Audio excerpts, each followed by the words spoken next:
여러분 안녕하십니까? 일요일 밤 9시 뉴스 시작하겠습니다. 일본 히로시마에서 열린 주요 7개국 정상회의를 계기로 한일 두 나라 정상이 2주 만에 다시 만났습니다. 원폭 피해 동포들이 지켜보는 가운데 한국인 원폭 희생자 위령비를 처음으로 공동 참배했습니다.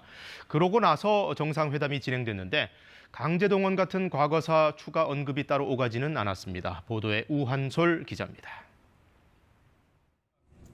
다른 나라의 전쟁, 일부는 강제로 끌려온 땅, 히로시마 원폭 투하로 숨진 한국인 3만여 명의 넋을 위로하는 위령비.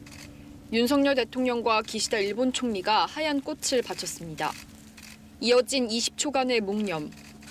원폭 피해자와 후손들도 이 장면을 지켜봤습니다. 대통령이 한국인 원폭 피해자들을 직접 만나 사과하고 위령비를 찾은 건 처음입니다. 한일 정상의 공동 참배도 처음 있는 일입니다. 추모의 뜻을 전함과 동시에 평화로운 미래를 준비하기 위한 우리 총리님의 용기 있는 행동으로 기억될 것입니다.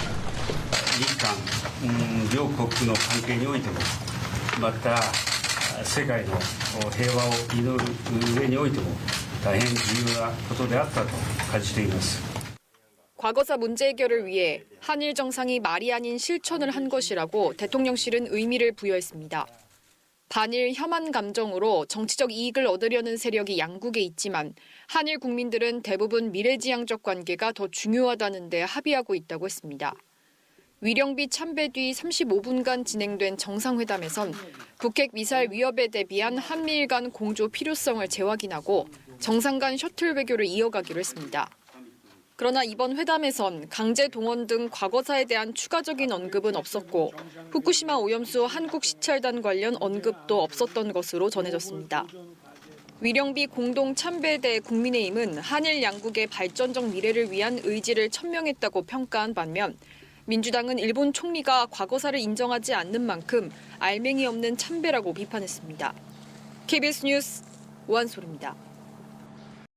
안녕하세요. 이소정입니다. 대한민국에서 가장 정확하고 빠른 뉴스는 KBS 뉴스 채널을 구독하면 만날 수 있습니다.